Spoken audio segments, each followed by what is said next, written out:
elle est comme ci, il est comme ça, c'est une mauvaise fille. Pourquoi juger? C'est vrai ça? À croire qu'on attend que ça, de chercher la plus petite faille en face de nous, pour la faire grossir aux yeux de tous. Souvent, on se permet plus facilement ce genre de bêtises quand c'est une personne que tu n'aimes pas. Lorsque tu retrouves les mêmes bêtises chez les tiens, très souvent, on l'entend moins. Mais au moindre faux pas de cette personne, tu veux que ce soit exposé. Alors que le pire, c'est que tu reproches à une personne son péché en utilisant deux péchés, la méchanceté et la haine. Fais le calcul. Et tout ça pourquoi au final? Vous savez pourquoi on en arrive à être comme ça? Uniquement pour dire aux gens que moi, je ne suis pas comme ça. Moi, je suis meilleur, ce qui est totalement faux. Et ça s'appelle de l'ego. On gonfle notre ego à travers les faiblesses de l'autre en pensant devenir meilleur qu'eux, sans savoir que l'on peut avoir l'air clean devant 1000 personnes alors qu'on ne l'est même pas vis-à-vis de nous-mêmes. Exposer la bêtise d'une personne aux autres, c'est laisser une étiquette sur cette personne qui ne s'efface plus aux yeux des gens. Et par cette manière d'agir, on lui bloque son envie de s'améliorer, son envie d'avancer et de devenir une meilleure personne. On devient nous-mêmes le mur qui empêche le mal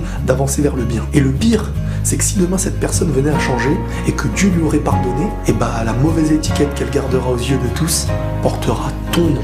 Et si t'es une personne qui blâme le mal, sois donc parmi ceux qui les ramènent au bien. Prends le temps de réfléchir pour transformer les mauvaises actions en bonnes actions, en donnant envie aux hommes d'être les hommes du changement, les hommes du bien, de faire comprendre à tout le monde que le bien existe, que tout le monde peut y arriver et que nous y sommes jamais assez. Il y a la place. Dieu nous accepterait tous si notre chemin serait le bien.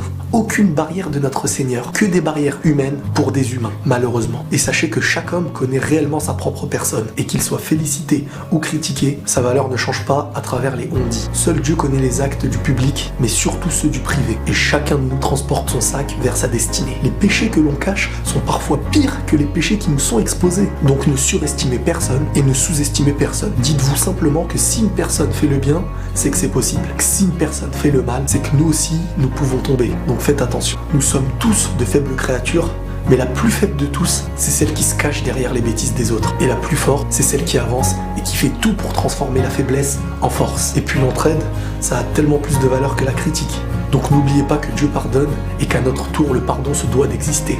Et n'oubliez pas que l'essentiel, c'est la finalité. Aujourd'hui, tu peux te retrouver au-dessus d'une personne et demain, tu peux te retrouver en dessous d'une personne. Donc n'abandonnez pas et ne jugez personne. Prenez soin de vous.